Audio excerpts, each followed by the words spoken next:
Assalamualaikum warahmatullahi wabarakatuh. Nama saya Devi Purwati, kelas PGMI 6A, Universitas Islam Negeri Sultan Syarif Kasim Riau.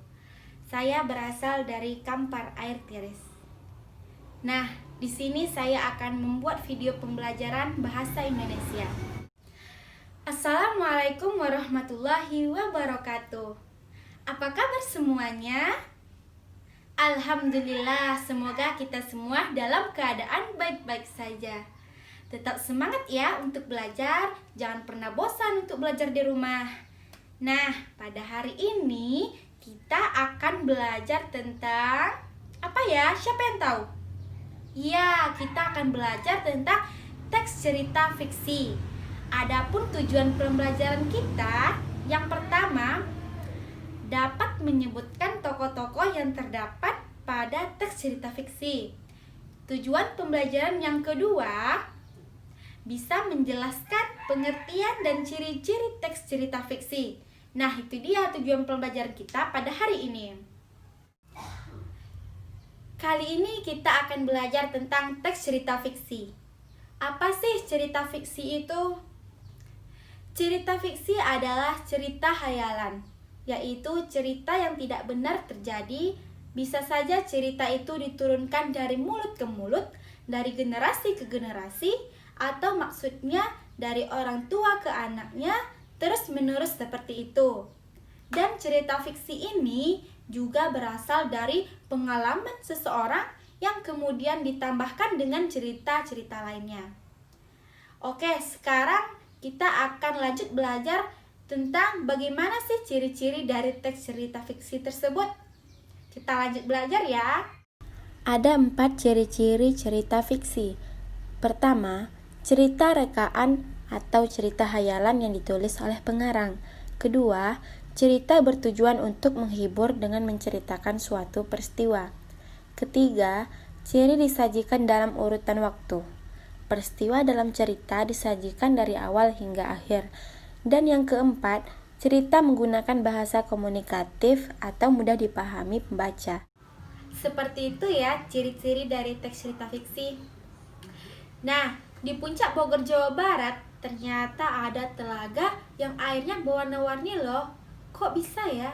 Bagaimana ya asal mula ceritanya? Ayo kita cari tahu. Nah, sekarang kakak ingin menceritakan sebuah cerita tentang asal mula Telaga Warna yang terletak di puncak Bogor, Jawa Barat. Seperti apa ya ceritanya? Tentu kalian penasaran kan? Simak baik-baik cerita berikut. Asal mula Telaga Warna. Dahulu kala di Jawa Barat, ada raja dan permaisuri yang belum dikaruniai anak. Padahal mereka sudah bertahun-tahun menunggu. Akhirnya raja memutuskan untuk bertapa di hutan. Di hutan raja terus berdoa kepada Yang Maha Kuasa. Raja meminta agar segera dikaruniai anak. Doa raja pun terkabul. Permaisuri melahirkan seorang bayi perempuan. Raja dan permaisuri sangat bahagia. Seluruh rakyat juga bersukacita menyambut kelahiran putri raja. Raja dan permaisuri sangat menyayangi putrinya. Mereka juga sangat memanjakannya. Segala keinginan putrinya dituruti. Tak terasa putri raja telah tumbuh menjadi gadis yang cantik. Hari itu dia berulang tahun ke-17. Raja mengadakan pesta besar-besaran. Semua rakyat diundang ke pesta. Raja dan permaisuri telah menyiapkan hadiah istimewa berupa kalung. Kalung terbuat dari untaian permata berwarna-warni. Saat pesta berlangsung, raja menyerahkan kalung itu. Kalung ini hadiah dari kami. Lihat, indah sekali bukan? Kau pasti menyukainya, kata raja. Raja bersiap mengalungkan kalung itu ke leher putrinya. Sungguh di luar dugaan, putri menolak mengenakan kalung itu. Aku tak suka kalung ini, ayah, tolak putri dengan kasar. Raja dan permaisuri terkejut. Kemudian permaisuri berusaha membujuk putrinya dengan lembut. Permaisuri mendekat dan hendak memakaikan kalung itu ke leher putrinya. Tanpa sengaja kalung itu terjatuh. Permata-permatanya tercerai-berai di lantai. Permaisuri sangat sedih. Permaisuri terduduk dan menangis. Tangisan permaisuri menyayat hati. Seluruh rakyat yang hadir turut menangis. Mereka sedih melihat tingkah laku putri yang mereka sayangi. Tidak disangka, air mata yang tumpah ke lantai berubah menjadi aliran air. Aliran air menghanyutkan permata-permata yang berserakan. Air tersebut mengalir keluar istana dan membentuk danau. Anehnya, air danau berwarna-warni seperti warna-warna permata kalung putri. Kini danau itu dikenal dengan nama Telaga Warna.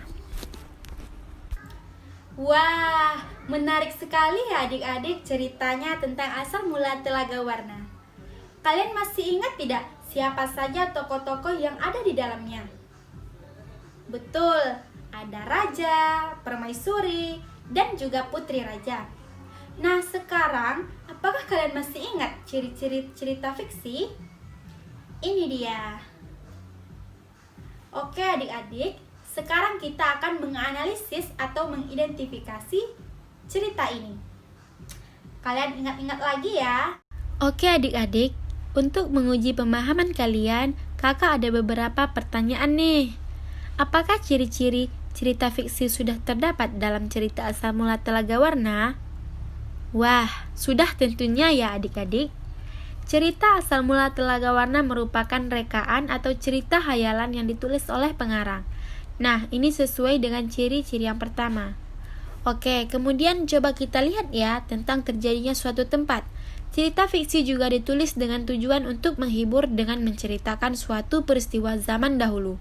Nah, ini sesuai ya adik-adik dengan ciri yang kedua.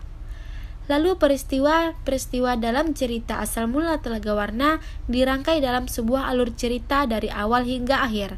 Nah, ini juga sesuai dengan ciri-ciri fiksi pada ciri yang ketiga. Dan yang terakhir, ciri fiksi tersebut dengan menggunakan bahasa yang mudah dipahami oleh pembaca. Sesuai ya adik-adik dengan ciri yang nomor 4. Nah adik-adik, kakak mau ingatkan nih. Jadi pada saat kalian mau membaca sebuah cerita fiksi, kalian harus membaca dengan artikulasi yang tepat, intonasi yang tepat, ekspresi sesuai, dan juga membacanya dengan percaya diri. Terus semangat belajar dan sampai jumpa. Assalamualaikum.